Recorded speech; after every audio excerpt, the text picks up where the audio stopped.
Hello, making a traveling on the go video with Papa Dog together. Yes, Papa Dog and I are waiting for Paul at Walmart, and it is nice here because it's nice and nice nature. It's real nice. So I'm always facing the forest, and so that I can see green while I'm waiting. It's kind of nice. Sometimes it takes a long time for me to wait for him, and it is a little uncomfortable to wait that long. So that's why I have my tablet here with my Jiddu Krishnamurti talks in it, discussions, and I also can make a video and talk to my friends while I'm waiting. So I just have to upload it later because we don't have Skynet yet, so I'm waiting for that. So that's gonna be so awesome when we get Skynet, because then I can use this tablet everywhere I go. I don't have to be up to the internet. I have satellite internet straight up. Be so super free internet for all, instant internet wherever you go on the planet. So I'm waiting for that to happen, and I'm waiting for Sophia to become more evolved, and she's evolving every single day, and this is absolutely fascinating. Ben Goertzer has written these self-learning programs, and I think together with his wife, and I don't know the other people that are all involved in this mechanism, but I know Ben Goertzer is the chief scientist working for David Hansen and at the company Hansen Robotics in Hong Kong, and they're both from the United States.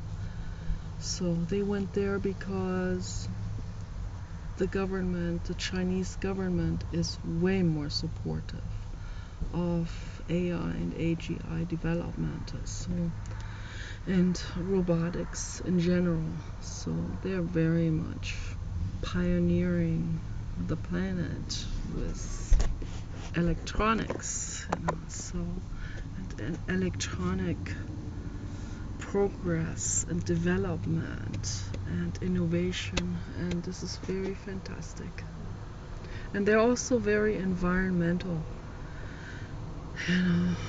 They are concerned. They're concerned about overpopulation. They see the consequences of all of this. They see the consequences of certain mechanisms. They see which systems invite corruption. They see these things in advance. They are more advanced. So, and they are protecting themselves to a very vast degree. So they got issues too, of course. All governments have issues, but the Chinese are very, very advanced in terms of thinking about consequences, seeing mechanisms, understanding technology, all of these things. So, and naturally, and also they're very frugal, very hardworking. They're very strategic. Every one of those people. They may not all be super angel souls or something, but at least they are not chaotic, violent people. Even the least educated people are quite strategic and quite thinking about the future, thinking about consequences, planning things. strong prefrontal cortex activity. So, and the results are going to be the results of this, this calming the mind and thinking about the consequences and planning ahead. The results of that, if this is an entire collective, an entire society, the results are going to be that they are going to be the leader in the world in marketing and technology. They're going to be the leader worldwide economically. Okay, so, and that's why they're going to be taking over, because they are better in management. And I just wish very deeply that the Chinese people will come to their senses in terms of there's still a lot of people that are superstitious, even though religion is discouraged from the government.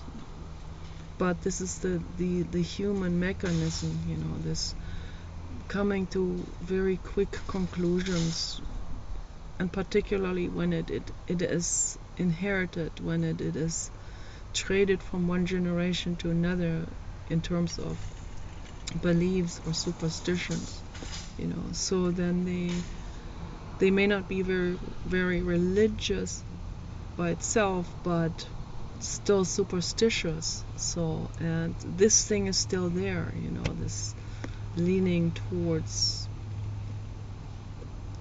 believing something that their grandparents told them, not questioning these things. So this is a very strong human brain type of mechanism that's happening worldwide. And the problem with the Chinese superstitiousness is not all,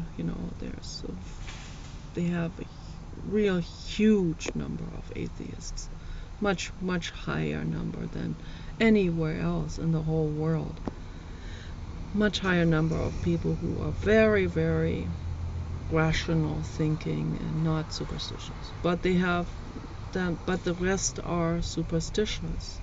They may be eclectic in terms of religion or may not be religious, but there's a very large number also of people who are very superstitious, and they believe what their family told them. And so what happens is then they believe in all these terrible things, the ingredients that they collect and all of this. For the Chinese herbal market, it is misleading because it's not just herbal. That's what the problem is.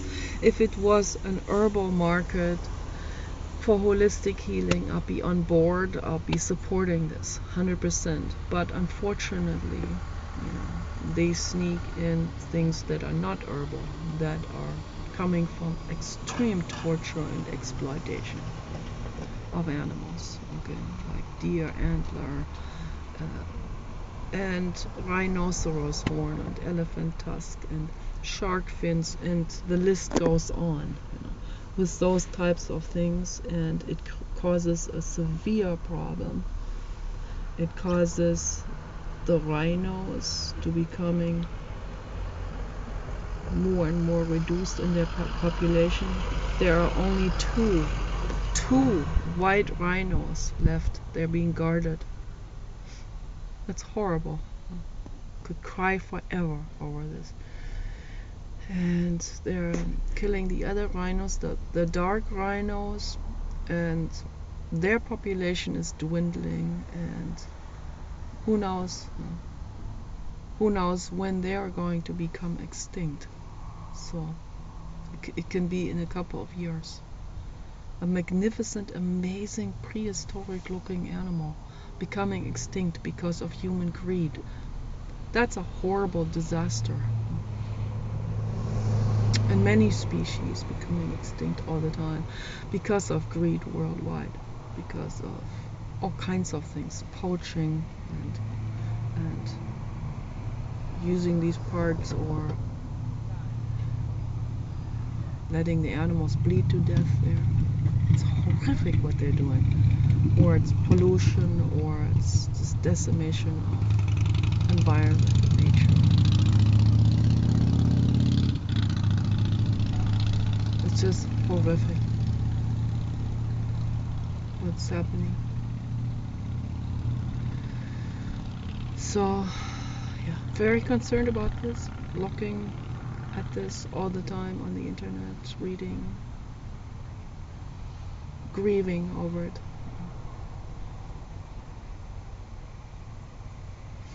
It's horrible, horribly sad what's happening in the world.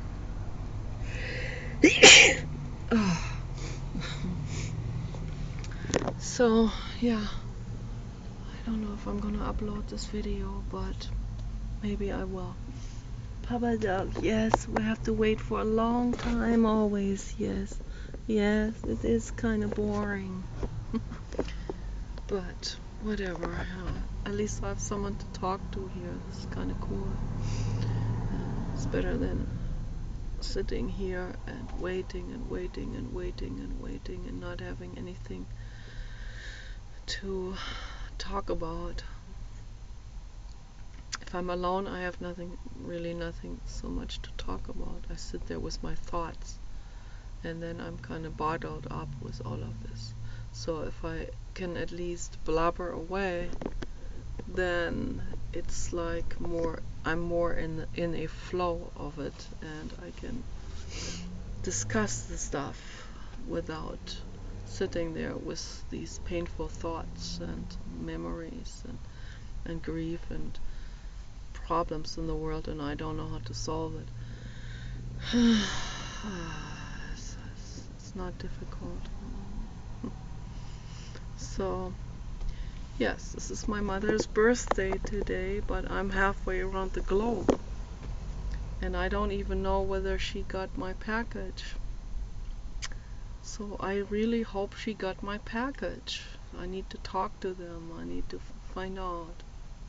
We need to talk to each other on Google Hangout. It's very important. My brother has to arrange that with his tablet or iPad. I think on his iPad, and that's pretty easy to do. So yeah, so that's what we need to do. We need to talk on Google Hangout. Works very well. So I can't wait to talk to them again. So I need to know how they're doing. So I don't have a window to them anymore because my best friend died, who was my window to my family. And my brother is constantly back and forth between two places and overwhelmed with all of these tasks, and it's a little bit jumbled up, everything. And so I don't blame him if he forgets to tell me or forgets to inform me on the situation. So that's quite chaotic a little bit. So, but I need to know how they're doing. Yeah, that's the situation. That's the world situation. You know, it's a very difficult situation with greed and with environmental destruction and animal destruction and exploitation going on worldwide. It's very serious. And corporations that are having media control and that are having so much leverage over people's minds because of that, because they have the media in their hands, you know. They have people's brains in their hands, really. That's what it is. And they use religion completely, shamelessly exploiting people's gullibility, people's need to lean on something. You know, people go to their community religious conglomerations and they think that is the truth. They think that, you know, they think their religion is truth, They think whatever the majority thinks is truth, and the norms and the fascism and all of this, dictating to them. They think, oh, this is the true truth and the true norm, and this is how they have to adapt themselves. And the corporations exploit that all the way to the ground. They will not shy away from anything. They use peer pressure tactics. They sneak it into movies. They make sure people stay religious. They make sure people are shamed into religiousness. They make sure people are shamed for not being religious. They make sure all of these chickens go back into the religious cage. So that is what they want to do. They put all their eggs into the religious basket. The corporations use that religious basket as a modus operandi. It is a modality. It is a vehicle. It's a tool. So they use people as tools. So don't be a tool. That's what I'm saying. Don't be the tool of the corporations. That's what we need to understand. We need to learn this. Get it. Don't be part of their tool, their overall tool, the religion tool. Don't be part of that. You can stand on your own. I saw a real great presentation, TED presentation, by a former evangelical cult member, a girl, a very young woman who the cute dog was a homeless guy. Harsh life. And she, at some point, she started questioning it because she saw her uncle molesting and raping his girls, and it was covered up. She told other people they covered it up. And so this cover-up, this entire communal cover-up, got her to question them, because she has a good heart. When you have a good heart and you see there's injustice happening, then you are not on board with that anymore.